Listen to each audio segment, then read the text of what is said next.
voudrais commencer par vous dire merci. En fait, merci vraiment pour toutes les mobilisations. Merci pour tout ça, parce que quand on ouvre la télé et qu'on découvre que là encore, que Netanyahou annonçait qu'il allait faire une incursion, faire un massacre à Rafah, qu'il n'y a rien d'autre que cet événement pour dire « pas en mon nom, pas en mon nom ». Nous n'acceptons pas ce qui est en train de se passer.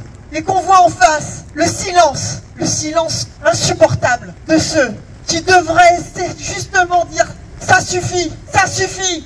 Combien de morts il vous faut? Combien d'enfants tués il vous faut? Combien d'écoles détruites il vous faut? Combien d'universités? Combien d'hôpitaux? Combien il vous en faut pour que ça s'arrête? Et qu'ils se taisent, et qu'ils ne disent rien, et qu'ils laissent faire. Combien est-ce qu'il vous faut de morts, de sang, pour dire qu'à un moment ça suffit, qu'il n'y a plus de soutien inconditionnel à ce massacre qui est en train de se faire? Alors merci, merci de pouvoir être là. Merci de nous offrir ce moment pour dire « pas en mon nom, pas en mon nom » et cessez le feu absolu.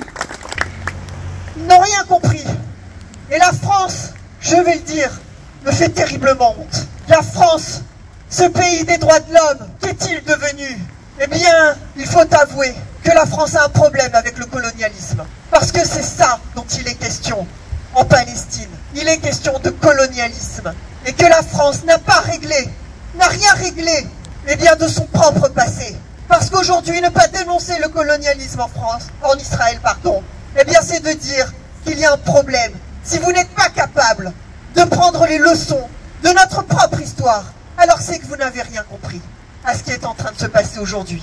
Et quand on n'est pas capable de dénoncer les violences de masse, alors c'est qu'on n'a rien compris des leçons de l'histoire. Il faut s'intéresser aux processus, à chaque fois, qui ont pu rendre possible ces processus de violence de masse. Et il faut avouer une chose, c'est que la France, c'est que le gouvernement n'a absolument rien compris de ces cours d'histoire. N'a absolument rien compris. Quand on a des gens qui commencent à faire des différences entre les vies, eh bien si vous commencez à faire des différences entre les vies, eh bien c'est que tout simplement vous commencez à être raciste. Et ça, il faut le dire.